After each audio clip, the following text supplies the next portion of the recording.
Welcome back students. This is the next video of chapter 4 agriculture. In this video we will discuss about the Bhoodan and ग्रामदान.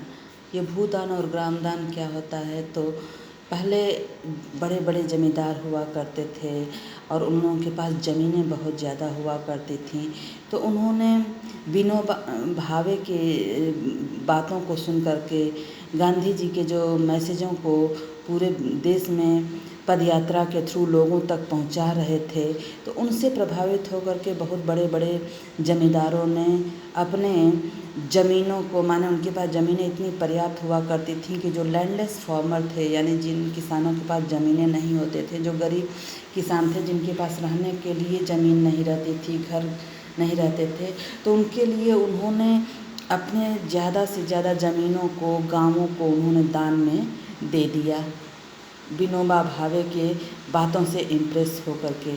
उसी को कहा जाता है भूदान या ग्रामदान। तो let's see that how this system introduce in India. So Mahatma Gandhi declared Vinoba Bhave as his spiritual hair.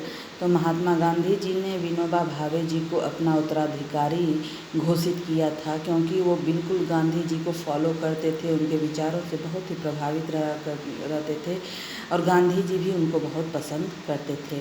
And he also participated in satyagraha as one of the foremost satyagrahis. तो सत्याग्रह के आंदोलन में इन्होंने भी गांधी जी के साथ उस मूवमेंट में भाग लिया था.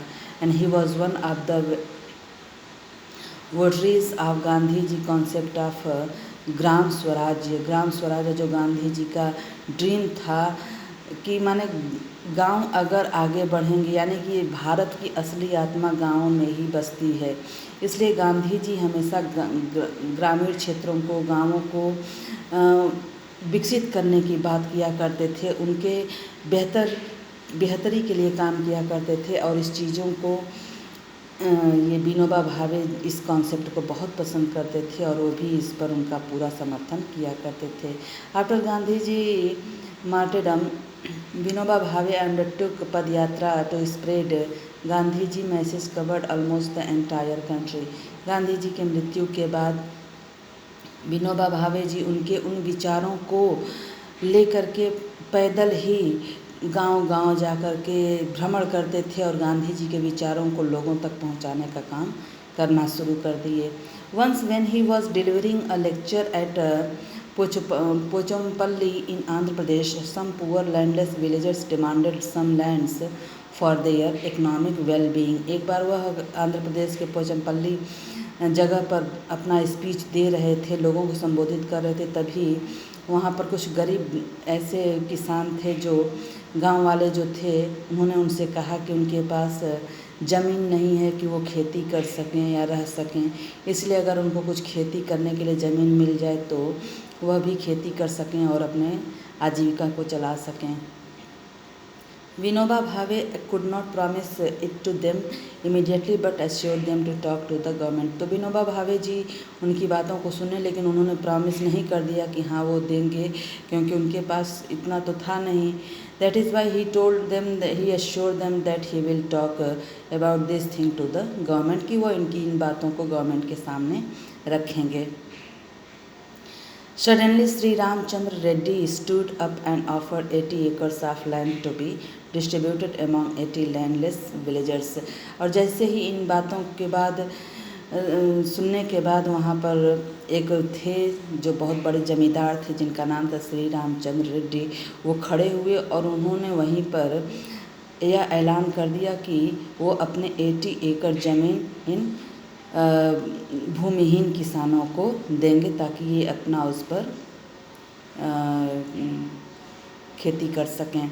Distributed among 80 landless villagers. और इसको 80 लैंडलेस विलेजर्स, माने इतने विलेजर जो थे 80, उनमें उसको डिस्ट्रीब्यूट कर दिया गया. This act was known as Bhoodan. और इसी को कहा जाता है भूदान, यानी ज़मीन का दान करना. Later he traveled and introduced his ideas widely all over India. और इस तरह से विनोबा भावे हर जगह जाते थे और अपनी बातों को, गांधी जी के संदेशों को लोगों तक पहुंचाने का काम करते थे। वो पैदल ही यात्रा किया करते थे और उनके बातों से लोग इतने प्रभावित होते थे, जमींदार भी इतने प्रभावित होते थे कि वो अपने ज़मीनों को इन गरीब किसानों में बांट दिया करते थे ताकि वो उनके पास रहने के लिए ज़मीन हो जाए और उनके पास खेती करने के लिए भी ज़मीन हो जाए। तो some zamindars owners of many villages offer to distribute some villages among the landless. तो उन्होंने कुछ गांवों को भी इन लैंडलेस फार्मर को दे दिया ताकि ये अपना घर भी बसा सकें। And it was known as Gramdan, इसी को कहा जाता है ग्रामदान।